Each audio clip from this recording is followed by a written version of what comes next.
اب یہ آزمائش کا نظام کیوں ترتیب دیا گیا؟ جب وہ قومیں اس کی بغاوت کرتی ہیں تو ارم جیسے فرعون اور میخوں والے فرعون، عاد اور سمود جیسی قومیں، اللہ تاریخوں میں ان کو اس طرح سجا کے آئندہ نسلوں کے لیے عبرت کا نشان بناتے ہیں کہ عقل، شعور اور علم رکھنے والے لوگوں کے رونگٹے کھڑے ہو جاتے ہیں۔ دو بڑے سوالوں کا جواب تلاش کرنے کی کوشش کریں گے۔ سب سے بڑا کہ اللہ کو تخلیق کائنات کی ضرورت کیوں پڑی؟ پھر نبی پاک صلی اللہ علیہ وسلم کیا تخلیق کائنات کا مقصد یا وجہ ہے؟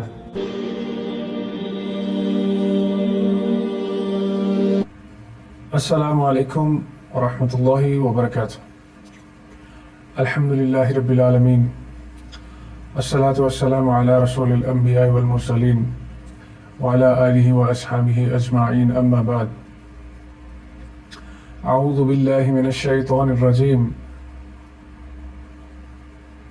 ان فی خلق السماوات والارض واختلاف اللیل والنہار لا آیات لأولی الالباب۔ آسمانوں اور زمین کی پیدائش میں اور رات دن کے ہیر پھیر میں یقیناً عقل مندوں کے لیے نشانیاں ہیں۔ دو بڑے سوالوں کا جواب تلاش کرنے کی کوشش کریں گے۔ سب سے بڑا کہ اللہ کو تخلیق کائنات کی ضرورت کیوں پڑی، اور پھر جو سائنسدان ہے وہ تخلیق کائنات کے مقصد کو جاننے سے محروم کیوں ہے؟ پھر نبی پاک صلی اللہ علیہ وسلم کیا تخلیق کائنات کا مقصد یا وجہ ہے؟ پھر اس کے بعد ہم تخلیق کائنات سے تخلیق انسان تک کا مقصد جانیں گے۔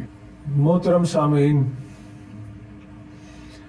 اللہ قرآن پاک میں فرماتے ہیں کہ اے عقل و شعور دی جانے والی دو مخلوقات، جن و انس،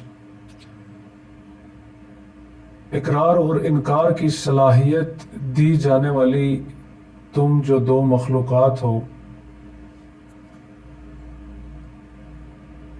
تم یہ جان لو کہ اللہ تعالی ہمیشہ سے زندہ تھا، اس کو کسی نے پیدا نہیں کیا، وہ ہمیشہ رہے گا۔ اس کے جذبات، اس کے احساسات، اس کے معاملات، اس کے احکامات، اس کی بزرگی، اس کی باریک بینی، اس کا عقل، اس کا شعور، یہ اسی کو لائق ہے۔ تنہائیاں اس کو پریشان نہیں کرتی، فاصلے، زمین و آسمان کے جو فاصلے ہیں اس کے لیے دوری نہیں پیدا کر سکتے، اور کسی بھی چیز کی تخلیق کے لیے جو کچھ بھی چاہیے وہ اس کا محتاج نہیں، وہ کن فیکون کہتا ہے وہ ہو جاتا ہے۔ اب جب یہ سارے معاملات تھے تو پھر اس کو کائنات کی تخلیق کی ضرورت کیوں پیش آئی؟ اس سوال کا جواب یہ ہے کہ وہ اس ساری کائنات کا مالک ہے۔ اس کا جو دل چاہتا ہے، جیسے دل چاہتا ہے وہ کر سکتا ہے، وہ کرتا بھی ہے۔ اس کی مرضی کے سوا جب قومیں جن کو اللہ نے انکار یا اقرار کی صلاحیت دے رکھی ہے، جب وہ قومیں اس کی بغاوت کرتی ہیں تو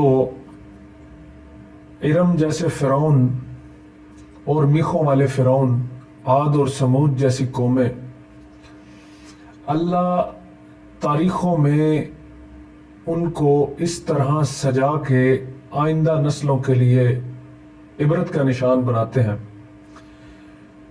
کہ عقل، شعور اور علم رکھنے والے لوگوں کے رونگٹے کھڑے ہو جاتے ہیں۔ وہ تقوی اختیار کرنے پہ مجبور ہو جاتے ہیں۔ یہ اللہ تعالیٰ ہے، وہ جو چاہتا ہے وہ کرتا ہے. وہ قرآن میں کہتا ہے بس یہ میری چاہت تھی, میں نے سوچ لیا, میں نے ٹھان لیا, میری یہ مرضی تھی, اور میں ان اللہ علی کل شیء قدیر ہوں, اس لیے میں نے یہ کائنات کو پیدا کیا.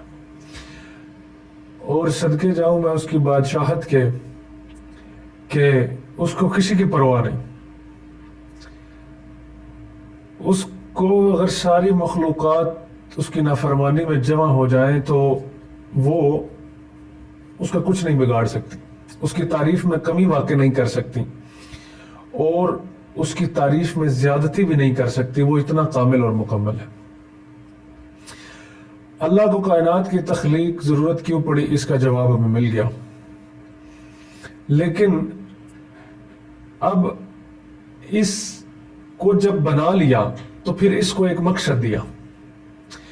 سورہ ہود سورہ نمبر 11 آیت نمبر 7 کے اندر هو الذی خلق السماوات والارض فی 6 ایام وکان عرشہ علی الماء لیبلوکم ایکم احسن عملا. یہ آیت کا کچھ حصہ میں نے آپ کے سامنے تلاوت کیا, اور وہی ہے جس نے آسمانوں اور زمین کو 6 روز میں پیدا فرمایا, اور اس کا تخت اقتدار پانی پر تھا تاکہ وہ تمہیں آزمائے کہ تم میں سے کون عمل کے اعتبار سے بہتر ہے. اللہ نے اس کائنات کو تخلیق کیا تو اس کا مقصد بنایا جس کا مرکز صرف اور صرف جن و انس ہے, اور وہ مقصد ہے آزمائش. اب یہ آزمائش کا نظام کیوں ترتیب دیا گیا؟ اللہ نے فرشتوں کو پیدا کیا, اللہ نے جنوں کو پیدا کیا, دوسری تمام تر مخلوقات کو پیدا کیا. اب جنت میں جانے والی چند مخلوقات ہیں, تمام تر نہیں جائیں گی. جس کو اللہ چاہے گا وہ جائے گی, جو اللہ کے رستے میں ہوگا وہ جائے گی. نہیں تو قیامت والے دن جانوروں کو ان کا بدلہ دے کے ان کو صفحہ ہستی سے ختم کر دیا جائے گا, موت کو بھی موت آ جائے گی. اب لیبلوکم کا نظام کیوں آیا؟ اس ایپیسوڈ درس کے اندر جو بھی غلطی کوتاہی تھی وہ میری ہے, اس کے لیے میں آپ سے اور اللہ سے معذرت خواہ ہوں. اور جو بھی مفید علم تھا وہ اللہ کا, محمد رسول اللہ کا, اور آپ امت محمد صلی اللہ علیہ وسلم کا میرے پاس امانت تھا. میں نے اپنی پوری کوشش کی اس کو آپ تک پہنچانے کی. ربنا تقبل منا انک انت السمیع العلیم. اگلے ایپیسوڈ تک کے لیے اپنے میزبان ذوالقرنین حیدر کو اجازت دیجیے. السلام علیکم ورحمۃ اللہ وبرکاتہ.